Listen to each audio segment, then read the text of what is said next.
اب جو ہم جنگ لڑیں گے وہ غربت کے خلاف جنگ ہوگی، جہالت کے خلاف جنگ ہوگی، فتنے فساد کے خلاف ایک جنگ ہوگی، اور انشاءاللہ تعالی مجھے پورا یقین ہے کہ وہ جنگ ہم ضرور جیتیں گے۔ دیکھیں میری ایک بات سنیں، یہ جو ملک کی خدمت ہوتی ہے وہ ہر کسی کے نصیب میں نہیں ہوتی۔ یہ اللہ تعالیٰ نے بہت خوش نصیب لوگ ہوتے ہیں جن کو اللہ تعالیٰ اپنے ملک کے لیے، اپنے قوم کے لیے چن لیتا ہے۔ ورنہ عہدے تو بہت لوگوں کو مل جاتے ہیں، زیادہ بدنام ہو کے عہدہ آپ کو ایکسپوز کر دیتا ہے۔ اگر آپ کی نیت اچھی نہیں ہے تو آپ کو وہ عہدہ کچھ نہیں دے سکتا، بلکہ آپ بدنام ہو کے جاتے ہیں۔ غلطیاں بھی انسان سے ہوتی ہیں، ہم لوگ انسان ہیں، لیکن اللہ تعالیٰ کامیابی دے رہا ہے۔ میں بچوں کو یہی کہتی تھی کہ ہم وہ نغمہ سنتے تھے، ملی نغمہ یہ وطن تمہارا ہے، تم ہو پاسباں اس کے۔ تو آج آپ کو سمجھ آئی ہے کہ یہ وطن کو اون کرنا، اس کے لیے اس جذبے کے ساتھ کھڑے ہونا، اگر یہی جنگ پاکستانی قوم ڈیوائیڈ ہو کے، پولیٹیکل پارٹیز میں ڈیوائیڈ ہو کر، پولیٹیکل فلسفی میں ڈیوائیڈ ہو کر، پولیٹیکل بکرنگ میں ڈیوائیڈ ہو کر اگر یہ جنگ لڑتی تو قسم سے یہ جنگ ہم کبھی نہ جیتتے۔ اور جنگ لڑنے کے لیے آپ کو جنگی ساز و سامان کی ضرورت نہیں ہوتی، اس کی بھی ضرورت ہوتی ہے، صرف جنگی ساز و سامان کی ضرورت نہیں ہوتی، صرف ٹینکس کی ضرورت نہیں ہوتی، صرف ویپنز کی ضرورت نہیں ہوتی۔ جنگ جیتنے کے لیے آپ کو ایک غیر متزلزل اللہ تعالیٰ کی طاقت ایمان کی ضرورت ہوتی ہے، اور یہی ایمان تھا کہ جے ایف تھنڈر نے فرینچ طیارے، رافیل طیارے مار گرائے پاں۔ ابھی تک دنیا سوچ رہی ہے کہ یہ کیا ہو گیا، لوگوں کو پہلے تو یقین ہی نہیں آیا۔ لوگوں کو کیا یقین آنا تھا، ہمیں خود یقین نہیں آیا۔ اور آج in the comity of nations, international stage پہ، گلوبل سٹیج پہ پاکستان اللہ تعالیٰ کے فضل و کرم سے سر اٹھا کے کھڑا ہے۔ ہمیں فخر ہے اپنے ملک پہ۔ اب جو ہم جنگ لڑیں گے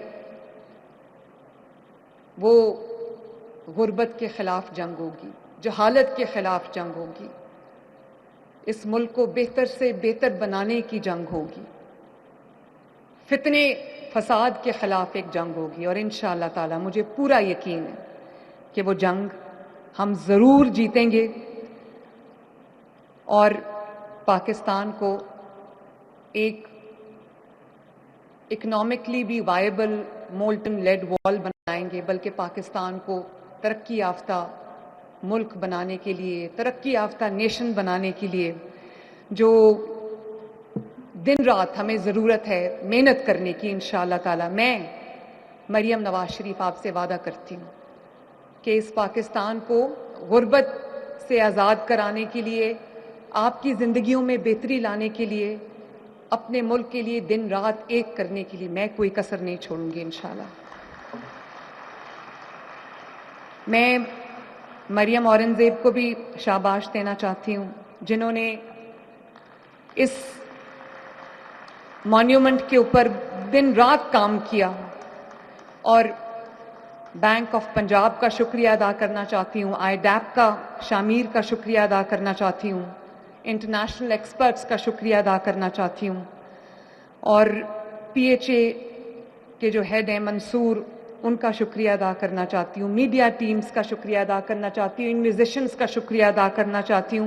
ساحر علی بگا کا شکریہ ادا کرنا چاہتی ہوں، جس نے اتنا ہیئر ریزنگ، ایک اتنا اس نے راؤزنگ گانا گایا ہے کہ دل کرتا ہے کہ انسان اس وطن کے لیے کچھ کر جائے۔ جو ایونٹ آرگنائزرز ہیں ان کو بھی اتنا خوبصورت ایونٹ آرگنائز کرنے میں دل کی گہرائیوں سے ان کا بھی شکریہ ادا کرتی ہوں۔ میرے جو یہاں پر فرنٹ رو میں بھی اور پیچھے بھی میرے منسٹرز بھی کیبنٹ کے بیٹھے ہیں ماشاءاللہ، پارلیمنٹیرینز بھی بیٹھے ہیں، پولیس بھی بیٹھی ہے، آئی جی صاحب بیٹھے ہیں، اور کیبنٹ ممبرز بیٹھے ہیں، میری بیوروکریسی کے جو حضرات ہیں وہ بیٹھے ہیں۔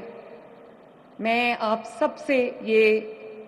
بہت ادب سے ایک ریکویسٹ کرنا چاہتی ہوں کہ آج ہم یہ فیصلہ کر کے یہاں سے اٹھیں کہ ہم اپنے وطن کو عظیم سے عظیم تر بنانے کے لیے کوئی کسر نہیں چھوڑیں گے، اور اس وطن کی جو عوام ہے، 25 کروڑ عوام، ان کی خدمت میں بھی ہم دن رات ایک کریں گے انشاءاللہ. آج یہ ایک رینیوڈ عہد کر کے ہم یہاں سے اٹھیں. اور میں اپنے نوجوانوں کو یہ کہنا چاہتی ہوں, اپنے مزدوروں کو یہ کہنا چاہتی ہوں, اپنے کسانوں کو یہ کہنا چاہتی ہوں, اپنے ٹیچرز کو یہ کہنا چاہتی ہوں, اپنی اسٹوڈنٹس کو یہ کہنا چاہتی ہوں, اپنے سیاستدانوں کو یہ کہنا چاہتی ہوں کہ اپنے پولیٹیکل ڈفرینسز ایک سائیڈ پہ رکھیں. دیکھیں میری ایک بات سنیں, یہ جو ملک کی خدمت ہوتی ہے وہ ہر کسی کے نصیب میں نہیں ہوتی. یہ اللہ تعالیٰ نے بہت خوش نصیب لوگ ہوتے ہیں جن کو اللہ تعالیٰ اپنے ملک کے لیے, اپنے قوم کے لیے چن لیتا ہے. ورنہ عہدے تو بہت لوگوں کو مل جاتے ہیں. زیادہ بدنام ہو کے عہدہ آپ کو ایکسپوز کر دیتا ہے. اگر آپ کی نیت اچھی نہیں ہے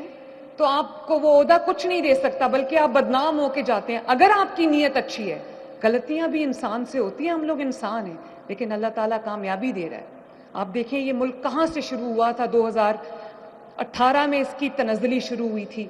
اور آج جب لوگ کہہ رہے تھے کہ یہ ملک ڈیفالٹ کر جائے گا, یہ ملک کا کوئی معاشی مستقبل نہیں ہے, اس ملک نے اپنے سے 4-5 گنا بڑی اکانومی کو, 4-5 گنا بڑے جو طاقت ہے اس کو اس ملک نے دھول چٹا دی. تو یہ بات سچ ہے کہ یہ مٹی بہت بہت زرخیز ہے, تھوڑا سا پانی مانگتی ہے, تھوڑی سی محنت مانگتی.